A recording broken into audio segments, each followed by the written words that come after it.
Welcome. You're tuned in to the Tek Thyme podcast. Tek Thyme podcast. Tek Thyme. Tek Thyme podcast. Tek Thyme podcast. Tek Thyme and I are podcast. Hello and welcome back. This is the Tek Thyme podcast, where it's all about good vibes, little food, and a 1-2 libation. And a reminder that there's always room to Tek Thyme. I'm your host, Ty, and with me, as always, I got the lovely Fiona, who is sitting across from me with the biggest smile right now. Hi. Not because of the company, because she's got a plate full of chicken wings. But I do. Yes. Some sweet chili heat, to be precise. As always, we got to dive into that first bite, and she's got to troll me on if the food is good or not. Some ASMR for y'all. What's going on? What's in the palate? What's happening? The people need to know. It's spicy. Yep. But is that bad? No, She like a spice. I do. It tastes like honey, isn't it? Close. It's some brown sugar and some agave was Ooh. in there. It tastes really good. It's Cuticle worthy. cuticle. Remember? Throwback from like episode 1 or 2. You're like, when something's really good, you say you put the cuticles in it. Yes. You put the cuticles on this. Cuticle worthy, we're Yeah, you here. did. Yeah, you We did. are here. Accompanying that, we're not just eating wings. We also get down with some salad. I'm eating wings. You can't eat wings. Yes, I don't eat chicken, but I'm eating some salad and having a little bevy. Today's episode, the beverage episode sponsor, is a international rum punch, Miss P's Rum Punch. We're gonna link them in the description. Look them up on Instagram. It's a New York local. It'll get the party started and it'll get you fucked up in a good way. The rum punch needs cheers. Yeah, the Rum Punch needs chase. That's a free branding. That one's for free. The next one we're gonna charge you guys. On the topic of that, I was having an interesting conversation. We kind of went over it before we started recording about the idea of being pro-black and how businesses now are in the light of everything that's been happening forever, but in the light of COVID and how the world had to stop and really pay attention and everything with George Floyd, we saw a surge of companies going to do their what I guess we would call their best to reconcile with the black community, Wow. where they address their stance Okay. per se on where they stand in terms of racial discrimination, all that good stuff. Representation, diversity, inclusion, equity, all that good stuff, that those buzzwords that were thrown around today. And for a lot of it, I found it was very performative and continues to be in that light where it doesn't seem like it's coming from a genuine place where people are trying to really create change, but just doing it so that it looks good on paper. And the conversation I was having today is that necessarily wrong? Because the argument my boy was making, shout out to Dr. Chikweke, is that that's always where it's gonna start from. Because if I'm a company or I'm a head of a company and the company's been around for 50, 60, 70 to like 100 years, and the history of my company doesn't have any doesn't have a contribution to like diversity, inclusion, or it's not actively looking to promote people of diverse backgrounds, then any attempt to do so now after the fact is going to be somewhat performative, where I'm like, okay, just for the optics, I have to do this now. And his argument was like, that's not necessarily a bad thing, because if it's gonna happen, then we might as well be able to leverage it. So me never looking at it like that, I just thought it would be interesting to kind of hear your take and to see what you got to say about that. And also, like, in the comment section, what you guys got to say, because I feel like this could be a good conversation overall. I feel like having to want to exist. Let me start over. So we're talking about being the token black person in a white or brown person of color, in a predominantly white situation. Cool. Right. So like corporate America, corporate Canada. So you're saying the argument is that being the token black person, or being that one black person in a room filled with other, like the white people, it's just black and white right now. There are grays in between, but let's just simplify it. So you're the only black person in a room full of white CEOs or whatever, and you're the CFO or whatever. Right. And it is not necessarily a bad thing to do that, because you can then leverage it to make space for somebody else. Right. And I'm not well versed on this whole thing, because I don't even know what black is. That's just my first thing. Like, if we have to break down what people think blackness is, that's a whole different situation for me. Yeah, it's a whole different episode. But, and so for that, I'm not very well versed. I'm not an academic nor a scholar. I'm not a doctor behind my name. I'm just a regular schmegular girl on the street. So my take on it is to say that I don't understand why it is something that we strive for anyways. I don't understand why we strive to be the only black person in a space, or the first black person in a space that wasn't created for us. Right. Like, you're not going to tell me that the company existed for over 60 years and nobody ever thought about diversity at the table. This company was not created with us in mind. Right. This company also has its mandate long before George Floyd died, right? Correct. So for them to now decide to take up this mantle and hire diversity and all that stuff, to me is okay, good for you. I'm happy that you're doing that. But why is it that we want to be that black person in the space anyways? Why do you want to go into helping to build and make somebody else's dream company better that wasn't even built for people that look like you? Like, you're literally here saying, I want to be the first black exec of this company. Why? To prove that what? Like, right. Again, it's, for me, it just looks like we constantly seek validation for people and a community that didn't birth us, for them to tell us that we're good nor enough. wants us. Yeah, like, or seemingly. I'm not even gonna say seemingly, because the history shows that they do not want us. So then why am I striving to be that token black person anyways? And why do I want to create more opportunities for black people to come into that space that also don't want, like, where they ultimately do not want them? So we're gonna be 5 people in performative corporate America, but that's just me. If the argument also is that in going into these places we can teach them all type of something, big up on yourself. Like, right. If that is your argument, great. Like, maybe you have a more positive outlook on it.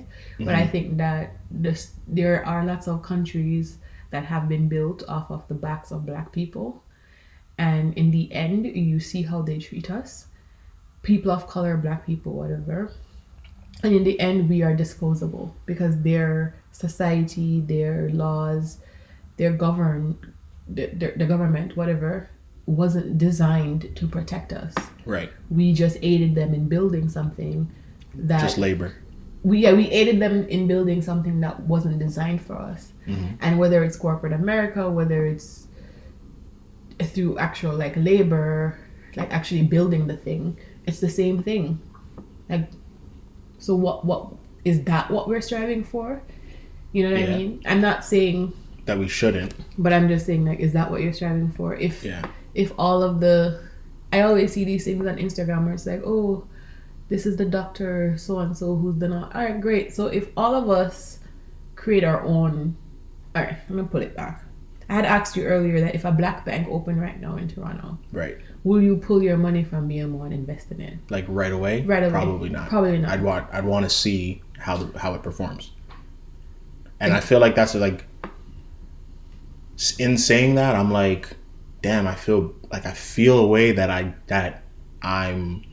that's my reaction, because anybody that talks to me in actual life knows how much I care about like my people and like seeing them succeed, and that's just genuinely how I am. But at the same time, you also don't want to be no idiot, you know what I'm saying? Especially when it comes to your funds, because you need your funds to live. So, but if, I don't know, an Italian bank came out of nowhere and started offering all these great rates, you'd jump, right? Like my thing is, let me not even say that. yeah, I don't know if that would be the case. If it was like, I just picked Italian because I think both meatballs, but it's just that we don't jump very quickly at our own people. We don't. Yeah. And the idea that it's okay because you want to see how it performs, or it's okay not to jump at your people right now because there's longevity somewhere else or whatever, right, is problematic. Mm-hmm. You know? I agree. So for me, I get why tokenism, well, I don't want to call it that. I get why this type of mandate has been like brought forward. I get what it does. I get that it creates opportunities, and I get that it will create more opportunities. Mm-hmm. But what are we doing in the interim? Right. How do we rectify not trying to fit this square peg into this round hole? Yeah. In the interim, carve out our own space. Yeah, like what are we doing? How are we moving forward to do that? How are we using their infrastructure to build ours? How are we using what they're giving us literally as a means to an end? We're not doing that in a way that if that was happening, then I would appreciate the sentiment of, okay, we're taking 5 of us in, and we go on. Right. Just to make a quick point, I don't know where I was learning about this, whatever, but there is a moment in time where I think it was China, or like, I want to say it was China. It was a very poor country because they have to import everything. They don't have natural resources. Okay. And was it you I was talking about with it? I don't know. And the government, like the Chinese government, I guess, made a deal with the United States where they would send people from their country to the United States to go to college. Right? Right. And to learn, like a trade-off. I don't remember what the trade-off was. But what the Chinese people slowly did was, when you go, you had to come back. Right? And so once you come back, you start to teach a person who teaches the next person. And so they always had an influx of knowledge going and coming back. Right. So in that sense, being a square in a round peg, whatever, kind of makes sense, because at the end, the payoff is that you're coming home and to share this knowledge. Right. And then we're gonna build our country to the point where we don't need that knowledge. To the point where the Chinese are so far ahead industrial, like in technology and in infrastructure. Right? And they're such a wealthy country. Yeah. Wealthy people, right? Very. Now, if that was the intention behind Black people going into these type of spaces, then fine. Yeah, but I understand it. But that's not really. The intention is to go there to say that you've made it. Right. But what have you made? Yeah. It's You get what I say? I get you. It's definitely a tough one because we're consistently like, if we're talking about the game of life, we've been down so long that little victories feel like championships, which is fine. It's fine, but it's not, because it's like, I'm just saying that you've been down for so long and you have these little victories and they feel like championships. That is totally fine. Applaud that, celebrate it. But understand that this is just a small battle in a big war. Yeah. And I think that is where my issue is that You get this victory and you think you've won, you have not. You need to get to a place where you can, okay, I'm in. How do I bring all the brethren them in? Yeah. And if I can't bring the brethren them in, how do I teach them what I'm learning here so that they can create something to combat this thing that I'm in? So that in 10 years, I don't even have to be here. Right. I can go work for them. Right. Work with them. You get what I'm saying? Right. But we're not doing that. Mm-hmm. We're depending on... We're solely depending on the fact that this infrastructure is going to value me. Yeah. And we're depending on people that didn't want us. In the first place. So when everyone's like, oh, but then again, I don't think I'm so well versed in... Me neither. I'm going merely by... so I could be dead wrong. Experience and just what I see. Yeah, I could be dead wrong. I'm very open to being wrong about it. Yeah. And I do understand that in order, I understand the fact that Black people can't fix racism because it's not our thing to fix. We can't fix it because it wasn't us. Right? So it's not something where I could be like, oh, here's the answer. I got it. Now we can just apply it. I'm not asking to fix it. Yeah. But I'm asking you to do what they have taught us. Right. Right. Me talk to Sean, bring up my brother. And Sean, you shout out to Sean. Shout out to him. Sean, the album dropped, right? Yeah. Sean used to say that the Europeans came to Africa and Africans civilized them. Right. Then they took civilization and created a whole thing and then enslaved us, right? Right. No. In a very loose way, because again, he's a historian, so he can explain this better. Yeah, Sean, we're gonna have you up on you, man. But the point of that, bringing that up, is what they did was take what we taught them and applied it. Right. They are teaching us. So what I'm saying to you is, I'm not saying you're going to solve racism, right? Because again, that's not ours to solve. Yeah. But if you can go into a company and learn something, and then come back and help somebody else in the community apply that thing so that they can have a better moving forward. So that generation... Reach one, teach one. It's kind of it's how Jewish people get down. Right. We're not doing that. Another Holocaust will never happen again. Ever. We're not doing that. We're not doing that. You think you can... look at how you have to respect them. No. You have to, because... No, look at how history has repeated itself just last week with the Haitians in the United States at the border. Right. In 2021, you're telling me the best way for you to get people in a civilized manner is to whip them? And again, I'm just being just a little honest of how I feel, because it's a little kind of exhausting, because it's what are we going to do? What position have we put ourselves in to help them? What position have you put yourself in being in the United States of America for so long as a community of Black people that you can literally liberate your own? What position have you put yourself in? Yeah, ask somebody for open a door and knocked on a door for ask somebody for open a door, and they've been had a key, they've been seeing you knocking, them now let you in, and you're still here. And it's snowing outside, it's raining, you've stood out there for seasons. And every time they let one person in, we rejoice. That person that needs to show us how to build the house next door. Right. What kind of infrastructure do they have? What are we doing on social media protesting for what? What has changed? No, let's just ask some serious questions. We've been on social media saying Black Lives Matter, and what has changed? I'm not saying that Black Lives Matter movement hasn't done good. Yeah. But them still don't give a fuck boy. Word. They literally still don't care. And it's evident. We've captured it in 4K.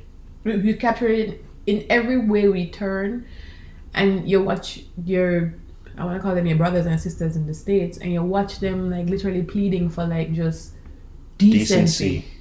That's the other thing too, is we're always asking for the lowest common denominator.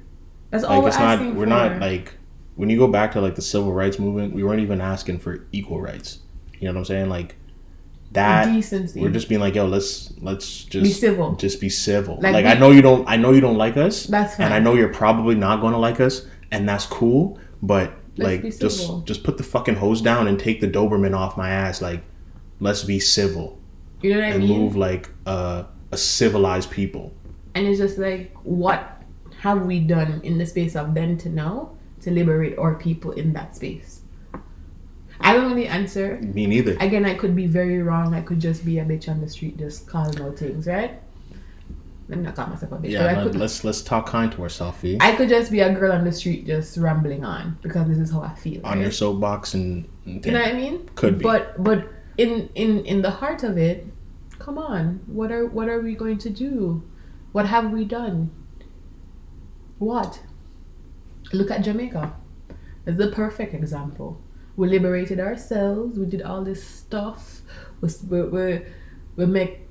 cat up, like we were the catalyst to all the revolutions and all type of sitting in the Caribbean. Great.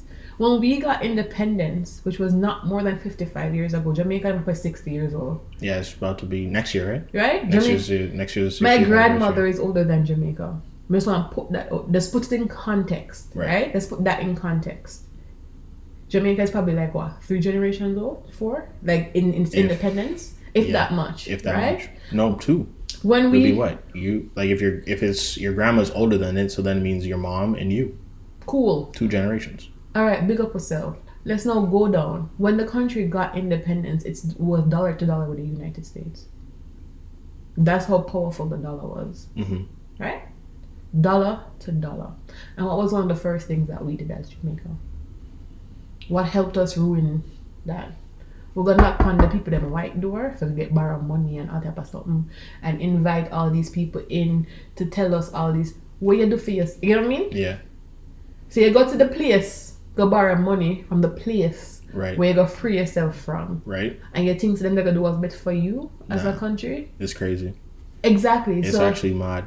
So you have this company that exists for over 100 years.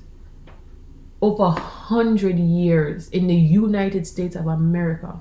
And you tell me in 100 years, it took George Floyd, social media, And a pandemic. for you to understand that you probably need 2 black people in your payroll that not a janitor. Yeah. You probably need a Hispanic person in your payroll that actually gonna use them degree for do something. Yeah, that's what it took. And then you were gonna say to me, to say, let us say we're going to carry more black people into that without a plan. Yeah, without a plan. That's the key. There is no plan. Without a plan. Because black people love share everything. I have never, and maybe been on Instagram long enough. I have never been on Instagram and seen a video of any nationality or any type of race explaining to us how to be like them. Word. But black people, they do it for free. And we give away everything. So much of the magic. Everything that makes us who want to teach you how to be. Why is that important for you to know how to be like us? Well, why? From the I would say, and there's no science based in this, but I feel black people are very, because we're a sun people, we're a people of creation and a people of abundance and growth. And the sun gives to the crops feed the people. So as a sun people, we kind of act in the same way, but we're acting in our nature, and we're not acknowledging that people are not acting within our nature as well. So it's kind of like the West is so gluttonous, right? Like Canada, US, we're very gluttonous, where we overconsume. We buy things that we don't need. We pack up our plates like it's going to be our last meal. We're never going to eat again, when there's an abundance of resources around us, right? Yeah. Yeah. I think I can connect it for you. All right, go ahead. And I found this out in theater. Through theater, actually. Big up Barry. We have been conditioned to think like that. The one thing, and this is also what my dad always said to me, the one thing the Western people do very well is that they created ways to preserve their culture and preserve their ideologies. and we so freely consuming them. So, for instance, novels, movies, Right. are the biggest ways they've done it. No, in movies, we can talk to the fact that Western movies from your child teaches you to think about the individual first and the collective last. It is very engraved in all the Disney princesses to think more of your individual need than the collective. Right. Cool. No matter how the movie starts, I'm gonna bring it to show you. I'm gonna use Mulan. Okay. The movie starts with Mulan thinking of the collective, right? It's still the rounding idea that she's thinking of her dad, her family. Yeah. She doesn't want her pops to go to war because he's old and injured. Right. Definitely So she gonna die. takes up the mantle and she goes, right? And to you, it's like a selfless act. She's thinking about the community as a whole. Right. And it's such a well-rounded film. It's one of my favorite Disney films, right? But what has it taught you? Was it her decision to make? To do that now, Whose interest was she really working in? probably her own, because you would want your dad to be around. Like, Right. yes, you're doing it because you're Being selfless. you're being selfless, but there is a selfish aspect to it because Right. it's like, And years and I'm not saying that there can't be women in war. No, Because no, obviously there should be. There Everybody should be be. able to do what they want. yeah, But which is why it works so well. yeah, Because you make her this woman who goes and shows that women can work or whatever. But also it kind of like tears away at tradition. It tears away at their tradition. And so now you in your little bed, I think, they're so mean over there. We start to impress this Western ideology onto these people that really got nothing to do with it. and don't know why. Them never call we. Yeah, Them never come over here. and They didn't do nothing. I don't imagine Disney was like, hey, they didn't have a team of like Asian people. Like, Helping them. I don't know if they did or didn't, but Right? like I imagine like when Mulan came out, it was like what, the early 90s. Even in the remake of Mulan, they had more help or whatever. It looked different. It was Mulan's a tale, Yeah. right? And I'm not saying that women shouldn't fight wars. I'm not saying that women shouldn't be given the opportunity. I'm not saying none of that. But what I'm saying is it my place to mess with somebody else's cultural traditions and on a global scale, where like Disney has to know that, oh, there's going to be a lot of eyes that are going to watch this, and in an age where people are being like fed information, people are not going to like fact check a lot of what I'm doing. and it's just What I'm saying is basically going to become what people's reality and the thought process is like, oh yeah, like the fuck's wrong with like China for not allowing, or they're gonna make an old man go to war just to die, like that's whack. Like why would a government ever do that to their people? Da, da, da, da. But then you watch a movie like The 47 Ronins, right? Where Nicolas Cage's character, I don't remember, but whatever, goes there, fall in love with one little China, whatever, and the 47 men, right? The 47 soldiers of their died emperor, whatever, gone to war to avenge him, and their emperor gives them the like to like die by their own sword honorably, right? Right. And you feel no ways about that. Right. None. And you feel the story makes sense because you tell it different. Would the soldiers of Canada and the United States want to die that way? I feel them business that me not dead for no flag. Nah. I'm sorry. Me not join the war. None of that. I'm not dying for Unless a it's flag. on my own. Like I've always had that too. It's like, yo, unless a war comes to my doorstep, there is no way you could convince me to go off to war. And unless it's for my people. I'm for my people. I mean, and even then, me not take up my efforts in the war is not to take up a gun. Yeah. Right? But if that story was able to be told, and these men that died weren't young men, you get what I say? They weren't young. They were old men with kids who went to defy them law for give honor to them something and them do them thing and them go about them business, right? Mm-hmm. That's the point I'm trying to make. There is a way for, and if in their own society, you said if the Chinese people them did a fight all along because 55 million women wanted to be soldiers. They all just really wanted to be soldiers, and them really not make them be soldiers, and we intervene and we say they can't. That different. Right. People them a live them life or do them thing and go through them traditional live them life, and we get up with our fresh self and say this is how it should be. Yeah, trying to impose Western thoughts on other people's lives without really understanding like no one's sent for us. Nobody not sent for we. Yeah. None. But that's just what it is. And so we know as black people giving everything. And not to our own people. For free. For the free ski. For the free ski. Like, perfect example is like if you could think of any like popular black phrase within the last 5 to 10 years, I can guarantee you some company has that shit on a t-shirt, and the money is not going to the person who originated with that. Not only that, there is a video on YouTube explaining the slang and how to use it. Yeah, it's I've never been on YouTube and learned how to use how the heck are ya? Never. I still don't know what a wanky is. A what? A wanky. A wanky? Yeah. I've heard it in Golden Girls many times. A Yankee or whatever. I don't know what it is. Well, like a Yankee is an American, like someone that's stateside. I would assume Yankee, New York. Me don't. You see? You see? Yeah. You see? Bring two non-black people in this room and ask them for define man them.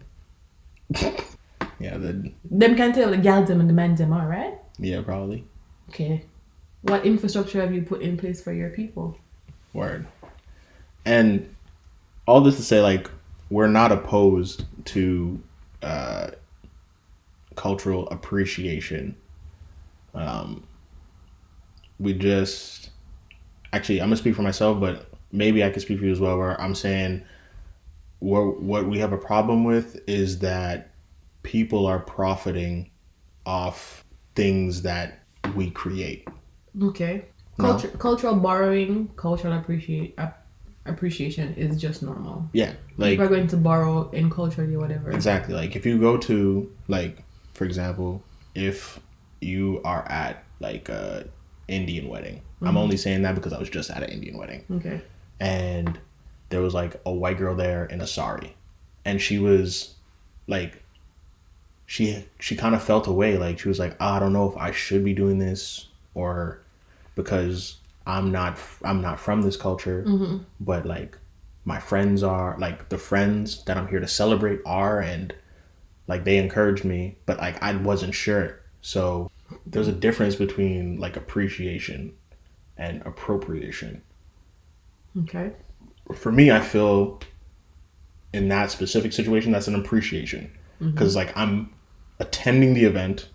There's purpose to why I'm doing this, and it's to ingrain myself into your traditions and like how you guys operate, versus like the common thing of like someone like dressing up like that. Doing like dressing up in a sari for Halloween is much different than dressing up in a sari for a wedding that you are attending.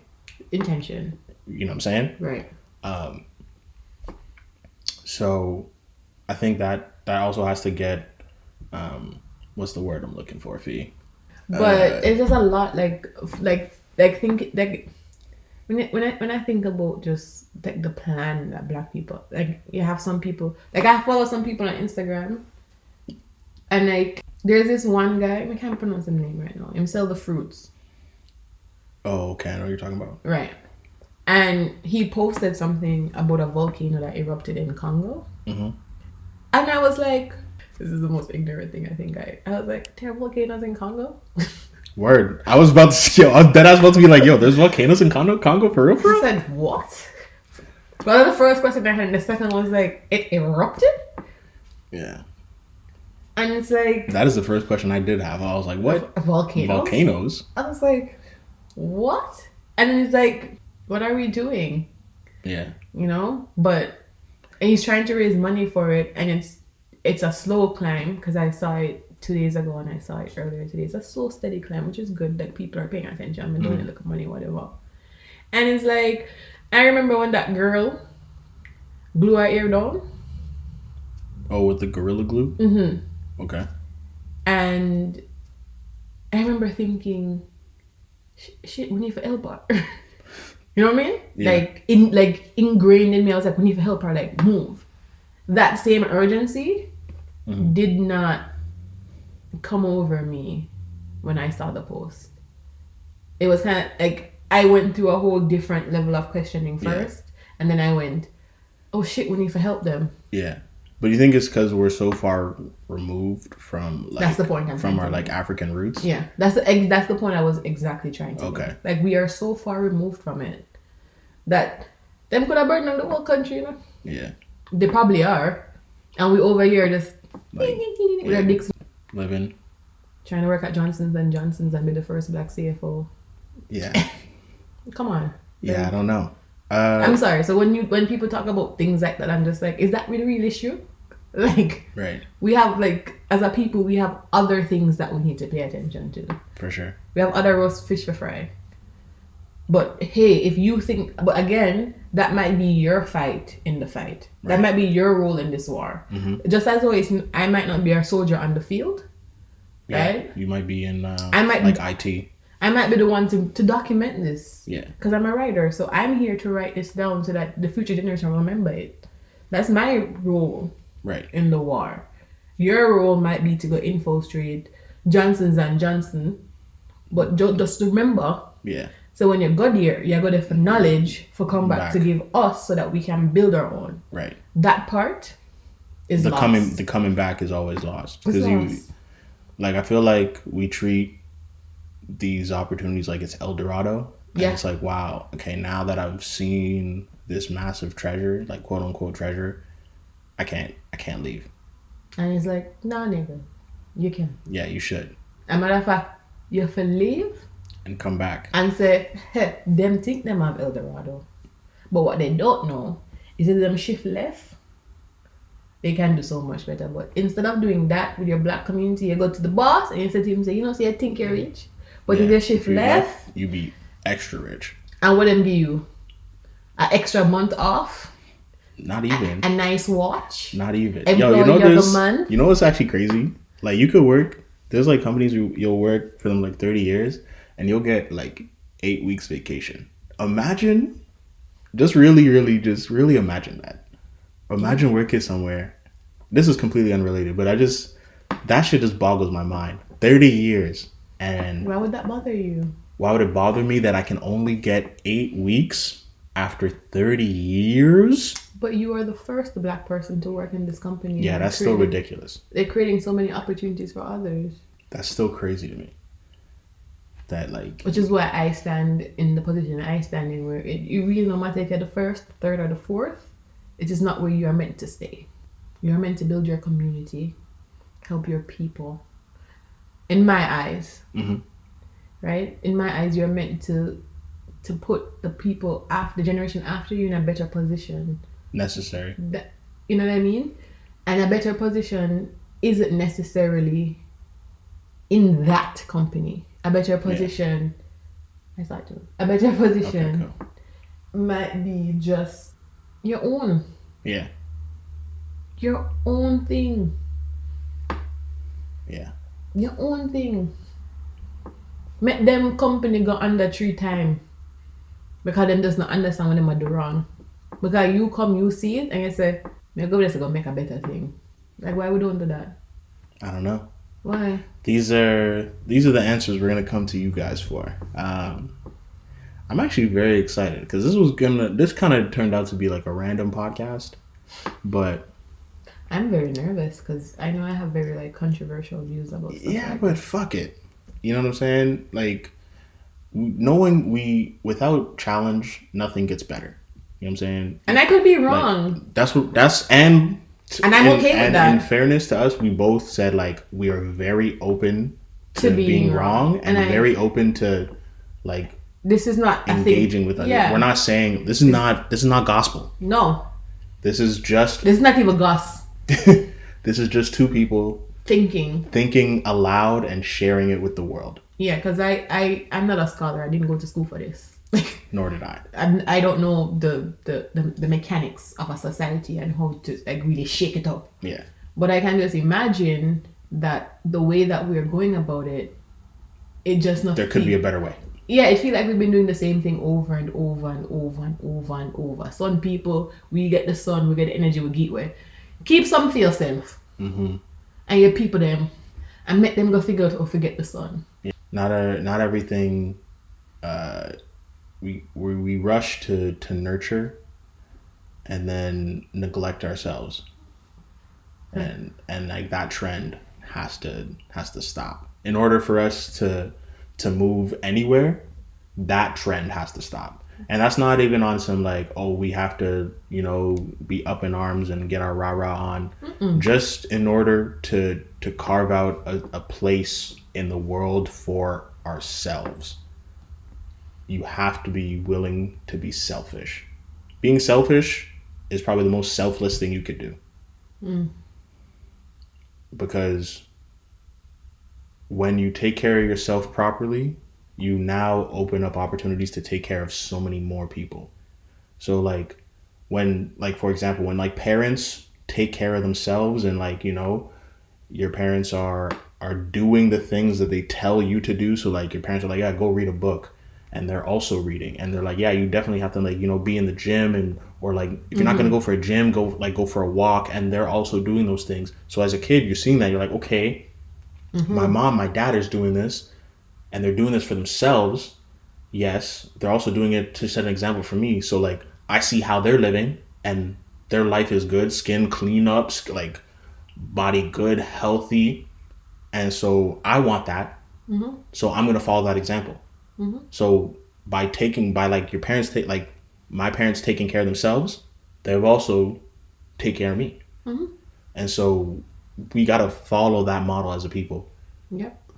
And on that note, we were also having a discussion about celebrating creatives and business owners on our platform and kind of just inviting people to come talk to us about what it is they're doing, what projects they're working on, and how we can, better help them get to where they're going. Mm-hmm. Our platform is small for now, but one day it won't be. And we got some people in mind that we want to have come up here, but we are definitely open to have more people slide and come break bread with us. So if you have a business or you're a creative working on projects or have worked on a project or something in development, I don't care. Hit us up. We can talk and see how we can help you, maybe give you a shout out, maybe come on and just, give us your story and we can make it happen from there. But that is going to do it for today. Thank you for tuning in again. Fee, any last words for the people then? Be kind to yourself. Fee's always coming with the episode names.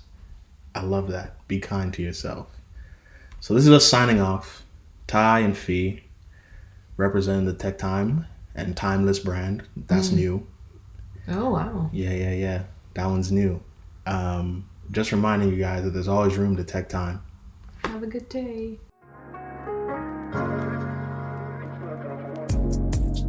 Thanks for tuning in. Share and subscribe to become part of the community. We'll see you next time. And remember, no matter how crazy life gets, there's always room to Tek Thyme.